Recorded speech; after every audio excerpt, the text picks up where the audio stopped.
ప్రార్థన చేసి వాక్యం ప్రారంభించుకుందాం. మహాపరిశుద్ధుడును మా పరలోకపు తండ్రి అయిన మా దేవ, మీ అతి మిక్కిలి శ్రేష్టమైన పరిశుద్ధ నామమునకు స్తుతులు స్తోత్రములు వందనాలు మీకే చెల్లిస్తూ ఉన్నాను. ఈ సమయమున ఇదిగో మీ అమూల్యమైన వాక్యమును మేము ధ్యానం చేస్తూ ఉండగా మీరే మాతో మాట్లాడండి. మీ సన్నిధి మీ కృప మాకు తోడుగా అనుగ్రహించండి. ఈ వాక్యం ఆలకిస్తున్న బిడ్డలను దీవించండి. అర్థం చేసుకునే శక్తి, గ్రహించే మనస్సు దయచి పరిశుద్ధాత్మ ద్వారా ఈ వాక్యము బిడ్డలకు బయలుపరచండి. యేసు నామమున ప్రార్థిస్తున్నాను పరమ తండ్రి, ఆమేన్. ప్రియులారా, ఈరోజు మన అంశం పరలోక పరదైసు. పరదేశు అనే మాట పారసీక దేశపు భాష. దానికి అర్థం ఉద్యానవనమని, అందమైన తోటని, ప్రశాంతతనిచ్చే పచ్చిక మైదానమని, అందమైన పార్క్ అని అర్థాలు వస్తాయి. దీనిని ఇంగ్లీష్లో ప్యారడైజ్ అంటారు. దానికి అర్థం ఏమిటంటే స్వర్గమని, మోక్షమని, సంతోషమును కలిగించే ప్రదేశమని, పరమండలమని, పరదేశమని మొదలగు అర్థాలు వస్తాయి. పరదేశ అనేది ఎక్కడెక్కడ ఉన్నది అని అంటే 3 స్థలములలో ఉన్నది. అది టూకీగా చెప్తున్నాను, ఒకసారి గమనించండి. మొదటిగా భూలోకములో ఒక పరదేశు ఉన్నది. రెండవది, భూలోకములో ఉన్న పరదేశు పేరే ఏదేను తోట. అది ఆదాము అవ్వలు పాపము చేసి ఆ తోటలో నుండి బయటకు వచ్చిన తర్వాత పరదేశు భూలోకములో లేకపోయింది. భూలోకములో పరదేశు లేదు. రెండవది, పాతాళ లోకములో పరదేశు ఉన్నది. 3, పరలోకములో పరదేశు ఉన్నది. ఇప్పుడు ఈరోజు మనము ధ్యానం చేస్తున్నది పరలోకములో ఉన్న పరదేశు గురించి మనము ధ్యానం చేస్తున్నాం. నేటి కాలంలో చాలామంది మనసు ప్రశాంతత కొరకు, వినోదము కొరకు పార్కులకి వెళ్ళడం, తోటలకి వెళ్ళడం, ఉద్యానవనములకు వెళ్ళి అక్కడ కొంత సమయం గడిపి వాళ్ళ మనసును ప్రశాంతమైన తర్వాత ఇంటికి వస్తూ ఉంటారు. పార్కులు అంటే చిన్నపిల్లలకి చాలా ఇష్టం, చాలామందికి ఇష్టం. పూర్వం కూడా రాజులు ఉద్యానవనమునకు ఎంతో ప్రాధాన్యత ఇస్తూ ఉండేవారట. రాజైన సొలొమోను ఎంతో విలువైన ఉద్యానవనమును నిర్మించి దానిలో ఎన్నో రకముల క్రాటన్స్ మొక్కలతో ఆ తోటను ఎంతో సొగసుగా అలంకరించాడట. ఆ తోటలో అందమైన ఆకారము కలిగిన ఆకులు కలిగిన మొక్కలు, ఎన్నో చక్కని రంగురంగుల ఆకులు కలిగిన మొక్కలు, చక్కని పుష్పములు కలిగిన మొక్కలు, సుగంధమును వెదజల్లే చెట్లు ఆ తోటలో చక్కగా అలంకరించారట. ఆ తోటలో ప్రశాంతంగా విహరిస్తూ సంతోషంగా గడుపుతూ ఉండేవాడట. ఎవరైనా అతిథులు వచ్చినప్పుడు ఆ తోటలోకి తీసుకుని వెళ్ళి వారితో సరదాగా ముచ్చట్లాడుకుంటూ ఉండేవారట. ఆ తోటలోకి ఎవరైనా వెళితే వారు తమ్మును తాము మైమరిచిపోతూ ఉండేవారట. ఆ ఉద్యానవనములో తమ రాణులతో మనసు విప్పి మాట్లాడుకుంటూ ఉండేవాడట. కాబట్టి ఆ తోటలోకి వెళ్ళిన వారు ఎంతో ఆనందాన్ని అనుభవిస్తూ ఉండేవారట. ఆ తోటలో నుండి బయటికి రావటానికి అంతగా ఇష్టపడేవారు కాదట. కొంతమంది రాజులు రకరకాల మొక్కలను భూమి మీద నుండి పైకి ఎదిగే మొక్కలు కొంతమంది పెంచితే, పైనుండి కిందకు దిగి వచ్చే మొక్కలను కొంతమంది పెంచితే, ఈ విధంగా చాలా చక్కని అద్భుతమైన తోటలను నిర్మిస్తూ ఉండేవారట. మరి మనుష్యులు, భూలోకంలో మనుషులు ఒక అద్భుతమైన ఉద్యానవనమును ఏర్పాటు చేసి ఆ తోటలోకి వెళ్ళేటువంటి వాళ్ళు తమ్మును తాము మైమరిచిపోయేలాగా మనుషులే చేస్తే పరలోకమందున్న దేవుడు పరలోకములో ఆయన నిర్మించిన ఉద్యానవనము ఇంకెంత అద్భుతంగా ఉంటుందో ఒక్కసారి ఊహించండి. అందుకే పరలోకములో దేవుడు నాటించిన తోట చాలా విచిత్రమైన మొక్కలతో నిండి ఉంటుంది. దానిలోనికి ఎవరైనా వెళితే తమ్మును తాము మైమరచిపోవలసిందే. ఎందుకంటే అది దేవుడు ఏర్పరిచిన తోట, అది దేవుడు నిర్మించిన తోట. పైగా ఆ తోటలో ఉన్న చెట్లన్నిటికీ జీవం ఉంటుంది. మరి భూలోకములో ఉన్న చెట్లకు జీవం ఉండదా అని అంటే ఉంటుంది. కానీ ఈ భూలోకంలో ఉన్న చెట్లు కొంతకాలానికి చచ్చిపోతాయి. ఈ చెట్లకు ముగింపు ఉంటుంది. ఈ భూలోకములో ఉన్న చెట్లకు చావు ఉంటుంది. కానీ పరలోకములో ఉన్న చెట్లకు, పరలోకములో ఉన్న తోటలో ఉన్న చెట్లకు మరణం ఉండదు. అవి నిత్యము జీవిస్తాయి. అవి దేవుడు నాటిన మొక్కలు కాబట్టి అవి ప్రహర్షిస్తాయట. కీర్తన 96:12లో అవి ఉత్సాహధ్వని చేస్తాయట. ఆ చెట్లు నాట్యం ఆడతాయట. కాబట్టి ఆ తోటకు చాలా విలువ ఉంది. ఆ తోటలో చెట్లన్నీ కూడా చాలా విలువైనవి. ఆ తోటకి లేక ఆ పరదైసుకు మరికొన్ని పేర్లు ఉన్నాయి. అవి ఒకసారి మీకు జ్ఞాపకం చేస్తాను. యెహెజ్కేలు 28:13లో దేవుని తోట, ప్రకటన 2:7లో దేవుని పరదైసు, యెహెజ్కేలు 28:13లో ఏదెను తోట అనే పేర్లు ఉన్నాయి. ఆ పరదైసులో దేవునికి ఒక అద్భుతమైన సింహాసనం ఉన్నదండి. యెహెజ్కేలు 28:14లో దేవుని తోట అయిన ఏదెనులో, అనగా పరలోక పరదైసులో దేవునికి ప్రతిష్ఠింపబడిన ఒక అద్భుతమైన పర్వతం ఉన్నది. ఆ పర్వతమును రత్నాల కొండ అని అనొచ్చు. ఎందుకంటే అక్కడున్న రత్నపు రాళ్ళు కాలుచున్న నిప్పు కణముల వలె మెరుస్తూ ఉంటాయట. ఆ రత్నాల కొండ మీదనే లూసిఫర్ అనేటువంటి దేవదూత నివసిస్తూ ఉండేవాడు. అక్కడ ఆ దేవదూత ప్రధాన దూతగా, కెరూబుగా దేవుడు అనేక రత్నములతో అతనిని అలంకరించి ప్రధాన దూతగా లూసిఫర్ను అభిషేకించాడు. ఆ కొండ మీద ఉన్న రత్నాల సింహాసనముపై లూసిఫరు ఆ అందమైన, ఆ అద్భుతమైన రత్నాల సింహాసనముపై లూసిఫరు తమ రెక్కలు చాపుతూ ఉండేవాడట. అతనితో పాటు అతని కింద మరికొంతమంది దేవదూతలను పరదైసులో ఉంచాడు దేవుడు.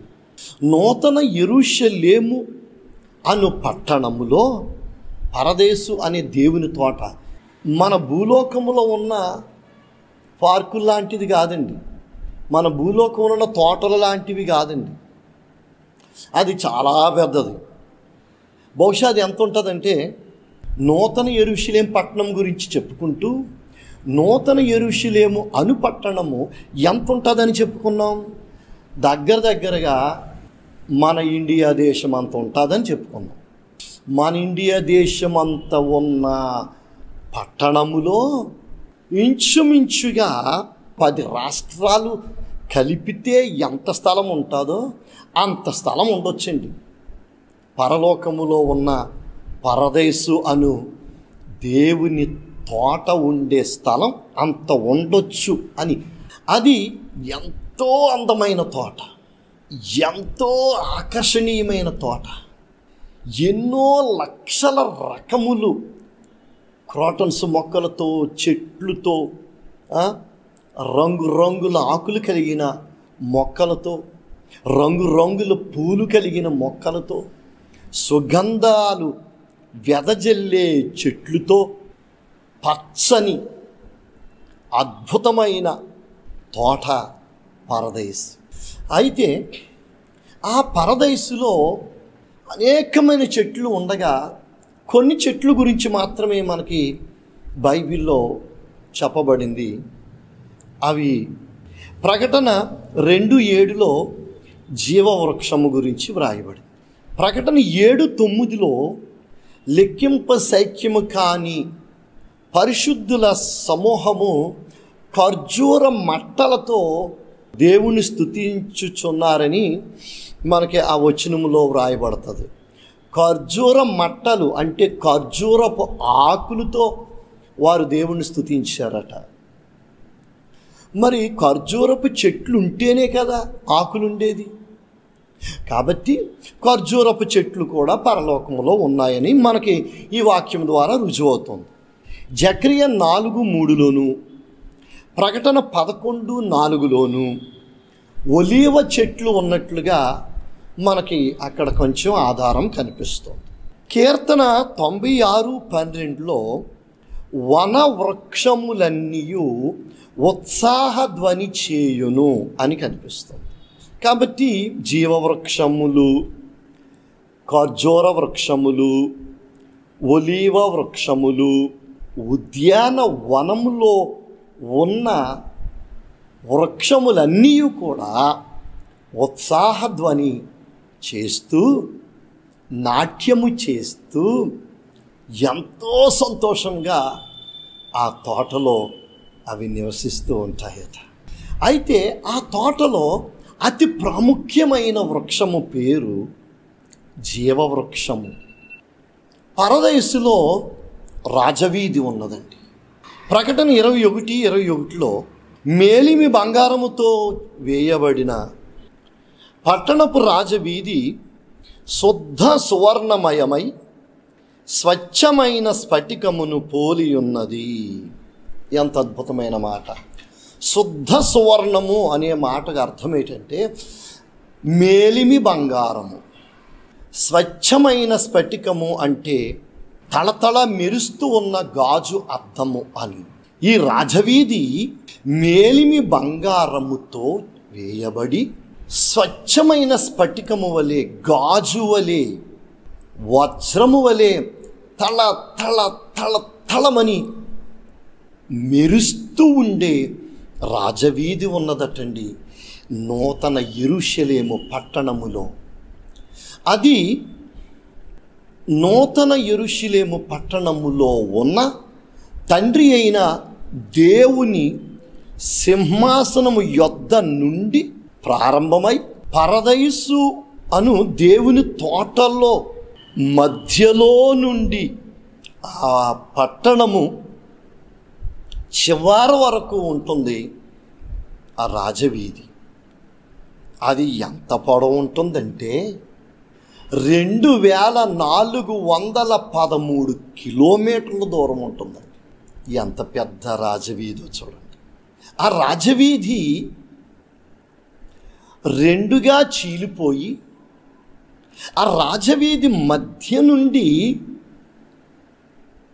జీవజలముల నది ప్రవహిస్తుందటండి. ప్రకటన 22:1 స్ఫటికము వలె మెరుయునట్టి జీవజలముల నది దేవుని యొక్కయు గొర్రెపిల్ల యొక్కయు సింహాసనము యొద్ద నుండి ఆ పట్టణపు రాజవీధి మధ్యను ప్రవహించుచుండెను. రాజవీధి మధ్య నుండి జీవజలముల నది ప్రవహిస్తుందట. ఆ రెండు అంటే రాజవీధి, జీవజలముల నది కూడా తండ్రి అయిన దేవుని సింహాసనం యొద్ద నుండి ప్రారంభమై పరదైసు అను దేవుని తోట మధ్యలో ప్రవహిస్తూ ఆ పట్టణం యొక్క చివరి వరకు ప్రవహిస్తూ ఉంటుంది జీవజలముల నది. ఈ రాజవీధి జీవజలముల నది పరదేశంలోనికి వచ్చేసరికి అద్భుతమైన సీన్ కనిపిస్తుంది మనకి. ఏమిటంటే రాజవీధి అది రెండుగా చీలిపోయింది, మధ్యలో జీవజలముల నది ప్రవహిస్తుంది. ఈ ప్రక్కన రాజవీధి ఉంది, ఈ ప్రక్కన రాజవీధి ఉంది, మధ్యలో జీవజలముల నది ప్రవహిస్తుంది.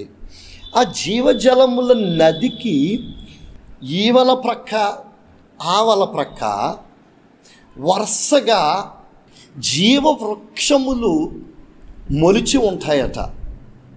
ఒక వరుస క్రమములో చక్కగా మొలిచి ఉంటాయట. ఈ సీన్ ఎంత బాగుంటుందో ఆలోచించు. ఇటు ప్రక్క రాజవీధి, తర్వాత జీవవృక్షములు, తర్వాత జీవజలముల నది. అలాగే ఈ ప్రక్క జీవజలముల నది, జీవవృక్షములు, ఆ తర్వాత రాజవీధి. ఆ సీను చూడటానికి ఎంత అద్భుతంగా ఉంటుందో ఊహించండి. చూడటానికి ఎంత అద్భుతంగా ఉంటుంది. ఆ అటుప్రక్క ఇటుప్రక్క ఉన్న రాజవీధి ఏమో శుద్ధ సువర్ణమయమై, అంటే మేలిమి బంగారము వలె తళుక్కు తళుక్కుమని మెరుస్తూ ఉంటుంది. ఈ జీవ జలముల నది కూడా అది స్వచ్ఛమైన స్ఫటికము వలె అది మెరుస్తూ ఉంటుంది. ఆ మెరుపుల మధ్య అవతల ప్రక్క గట్టున జీవవృక్షములు, యువతల ప్రక్క గట్టున జీవవృక్షములు, ఆ మెరుపుల మధ్య ఈ జీవవృక్షములు నిలిచి ఉంటాయి. ఆ మెరుపులు ఈ జీవవృక్షం మీద పడతాయి. అవి కూడా మెరుస్తూ ఉండవచ్చు, ఎందుకంటే రాజవీధి మెరుస్తుంది, జీవజలముల నది మెరుస్తుంది. మెరిసేటువంటి వాటి మధ్య ఈ చెట్లు ఉన్నాయి. ఎంత అద్భుతంగా ఉంటుందండి ఆ సీన్. ఆ జీవవృక్షములట. ప్రకటన గ్రంథం 22:2. ఆ నది యొక్క ఏవలను ఆవలను జీవవృక్షములుండును, అది నెల నెల ఫలించుచు 12 కాపులు కాయును అని చెప్పబడి. భూలోకములో వృక్షములు సంవత్సరానికి ఒక్కసారి కాపు కాయవచ్చు, కానీ పరలోకములో ఉన్న చెట్లు నెల నెల ఫలిస్తాయటండి. అది దానికి ఆధారం ఏంటంటే ఈ జీవవృక్షమే మనకి ఆధారం. ఈ జీవవృక్షము నెల నెల ఫలిస్తూ ఉంటుందట.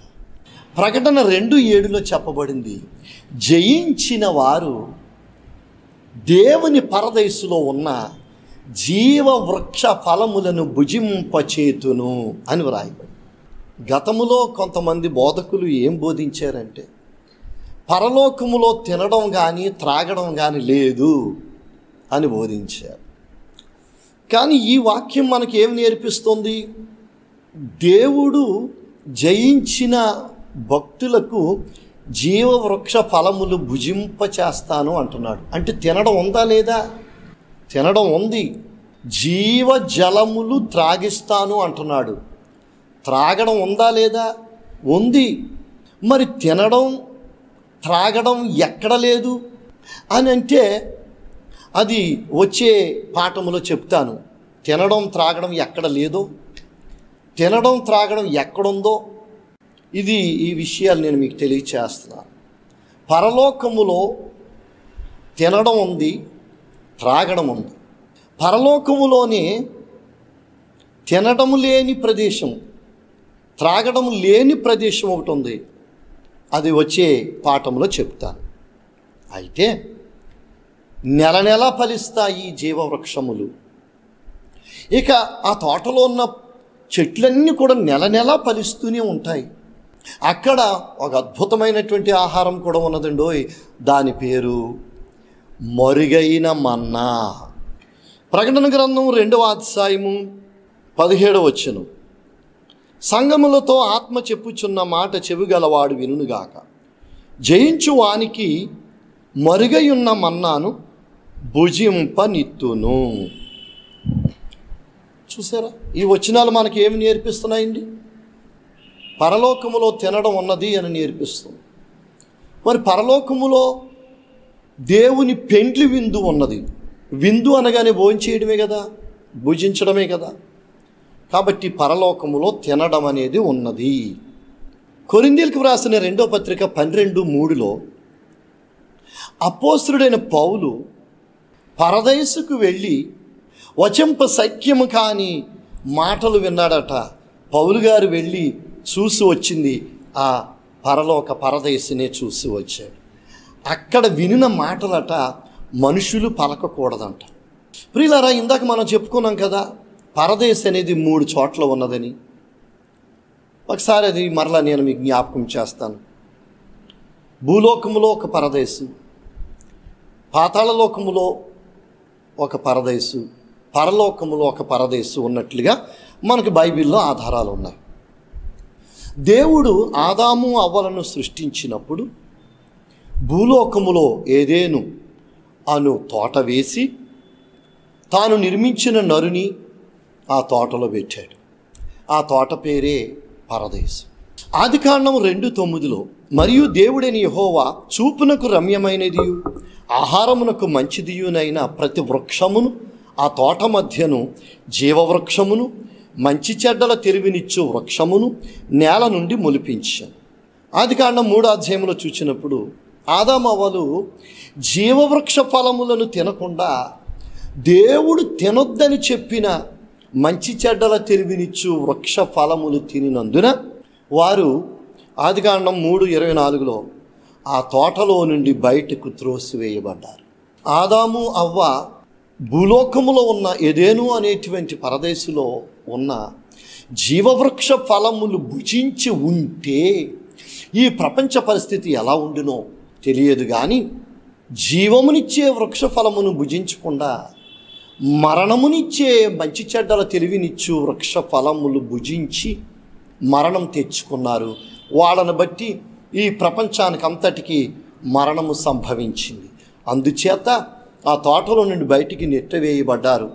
ఆ తర్వాత ఆ తోట శిథిలమైపోయింది. ఆ తోట ఎక్కడ ఉందో తెలియదు. ఆ తోట ఆనవాలే లేకుండా పోయింది. ఈ రోజున ఆనాడు ఆదాము తన భార్య మాట విని దేవుని మాట మీరిపోయాడు. భార్య మాట విని మంచి చెడ్డల తెలివినిచ్చు మరొక మాట మరణమునిచ్చే వృక్ష ఫలములు తిన్నాడే తప్ప జీవమునిచ్చే జీవవృక్ష ఫలములు తినలేకపోయాడు. నేటి కాలములో దేవుని మాట విని దేవుని ఆజ్ఞలు పాటించి లోకమును తమ శరీరమును జయించిన వారికి పరలోక పరదేశులో ఉన్న జీవవృక్ష ఫలములు భుజింపచేస్తాను అంటున్నాడు. ఈ రోజున నీవు ఎవరి మాటనైనా విని దేవుని ఆజ్ఞలు మీరిపోతే, దేవుని ఆజ్ఞలు పాటించకపోతే పరలోకములో ఉన్న పరదేశులో ఉన్న జీవవృక్ష ఫలములు భుజించలేవు. జాగ్రత్త అండి. దేవుని వాక్యము, దేవుని ఆజ్ఞలు, దేవుని మాట విందాం. దేవుని ఆజ్ఞలు పాటిస్తే జీవవృక్ష ఫలములు భుజించడం జరుగుతుంది.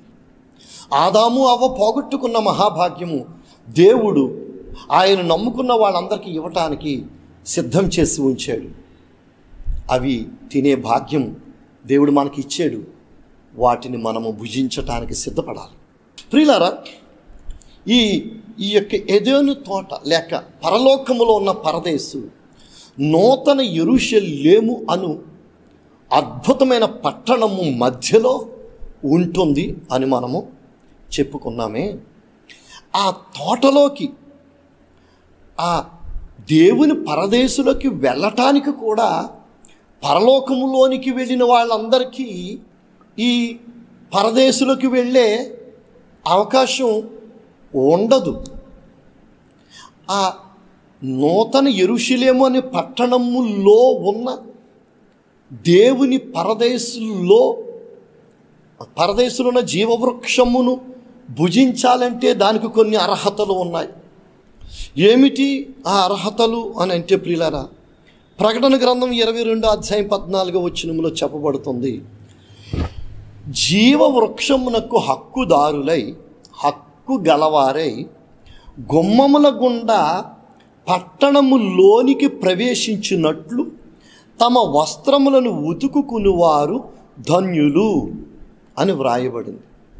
ఆ పట్టణములోకి చేరాలన్నా, చూడాలన్నా, ఆ పట్టణములో ఉన్న పరదైసులోనికి వెళ్ళాలన్నా, జీవవృక్ష ఫలములు భుజించాలన్నా, ఆ నూతన యెరూషలేము అను పట్టణమునకు ఉన్న 12 గుమ్మముల ద్వారానే లోపలికి ప్రవేశించాలి.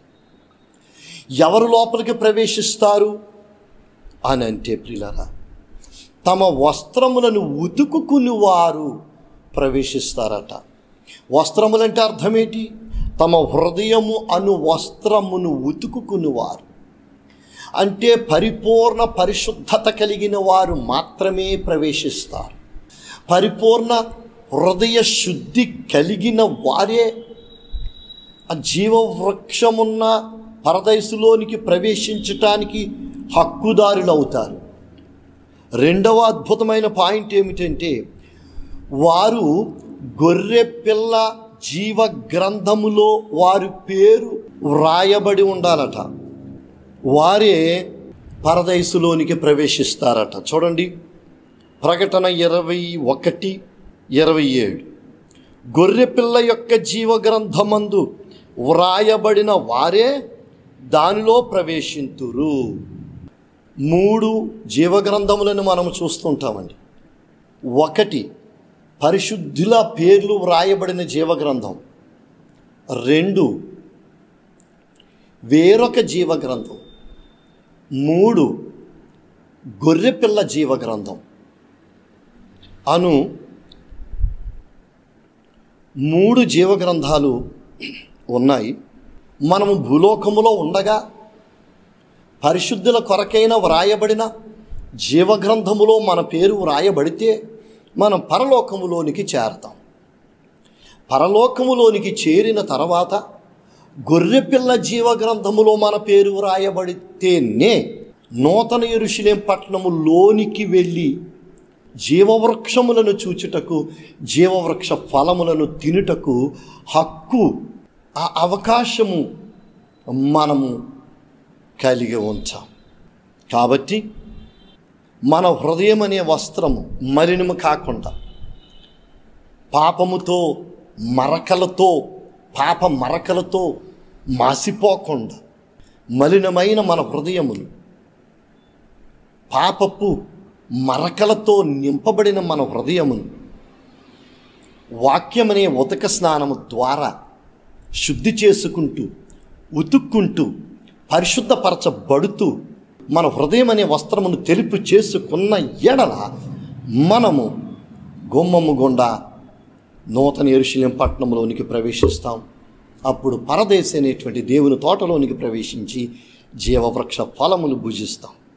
ప్రకటన 22:19 ఎవడైనను ఈ ప్రవచన గ్రంథమందున్న వాక్యములలో ఏదైనను తీసివేసిన ఎడల దేవుడు ఈ గ్రంథములో వ్రాయబడిన జీవవృక్షములోను పరిశుద్ధ పట్టణములోను పాలు లేకుండా చేయు. ప్రకటన అను ప్రవచన గ్రంథములో నుండి ఒక మాట తీసేయకూడదు, ఒక మాట కలపకూడదు. తీసేసిన, కలిపిన ఒక పెద్ద ప్రమాదం ఉందండి. ఏమిటంటే, నూతన యెరూషలేము అను పట్టణములో ప్రవేశించే అర్హత లేకుండా పోతుంది. జీవవృక్షములు తినే అర్హత లేకుండా పోతుందట. అందుచేత ఈ ప్రకటన గ్రంథమును చాలా జాగ్రత్తగా చదవాలి, చాలా జాగ్రత్తగా బోధించాలి, చాలా జాగ్రత్తగా అవగాహన చేసుకోవాలి. ఏమాత్రం ఇది బోధించడములో కానీ, దీని గురించి వ్యాఖ్యానం రాయడములో కానీ తేడా వచ్చిందో నూతన యెరూషలేము పట్టణంలో ప్రవేశించే భాగ్యం పోగొట్టుకుంటాం. ఆ నూతన యెరూషలేము పట్టణము లోపల ఉన్నటువంటి పరదేశు అనేటువంటి తోటలోనికి ప్రవేశించే భాగ్యం పోగొట్టుకుంటాం. ఇంతవరకు ఈ వాక్యం విన్నారు కదా దేవుని బిడ్డలారా. గమనించండి, మనము చాలా జాగ్రత్త వహించాలి.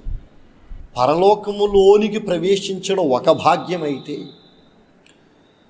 పరలోకములో నుండి సియోను కొండ మీదకి ఎక్కడం మరో భాగ్యం. సియోను కొండ మీదకి ఎక్కడం మరొక మహాభాగ్యమైతే, సియోను కొండ మీద ఉన్నటువంటి నూతన యెరూషలేము పట్టణం లోపలికి ఆ ముత్యాల గుమ్మముల గుండా లోపలికి వెళ్ళడం మరొక మహాభాగ్యం.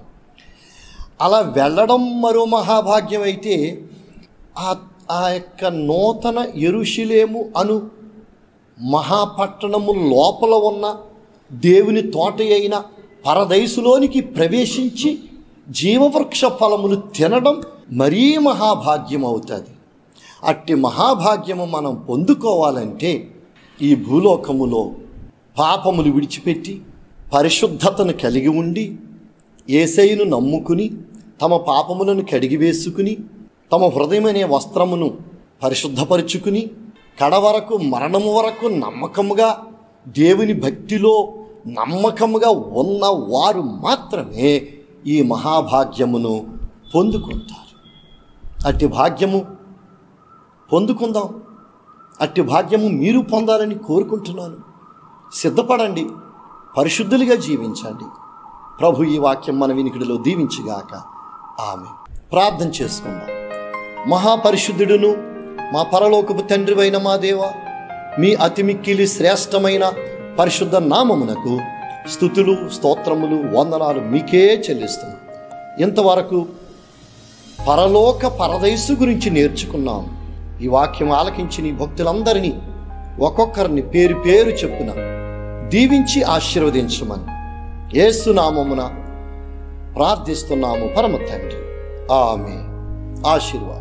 ఇప్పుడు మన తండ్రి అయిన దేవుని ప్రేమయు, మన ప్రభు అయిన యేసుక్రీస్తు వారి కృపయు, పరిశుద్ధాత్మ యొక్క ఆదరణ, ఆనందం, శాంతి, సమాధానం వాక్యం ఆలకించిన భక్తులందరికీ ప్రభు కృప ఇప్పుడును ఎల్లప్పుడును సదాకాలం తోడయుండునుగాక. ఆమేన్.